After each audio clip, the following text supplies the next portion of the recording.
ఈరోజు జరుగుతున్న ఎన్నికలు 10 సంవత్సరాల అధికారంలో ఉండి అవినీతి మధ్య 3 సంవత్సరాలు ఈ చంద్రబాబు తెలుగుదేశం పార్టీ వచ్చిన అభివృద్ధి మధ్య జరుగుతున్న పోరాటమే తప్ప వేరే ఉద్దేశంతో కాదు.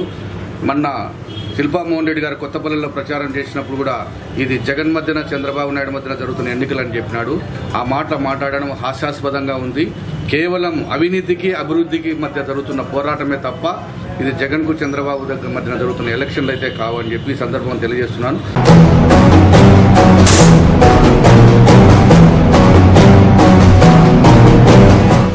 హాయ్ వ్యూయర్స్, మా వీడియో మీకు నచ్చినట్లయితే లైక్ చేయండి, షేర్ చేయండి, సబ్స్క్రైబ్ చేయండి.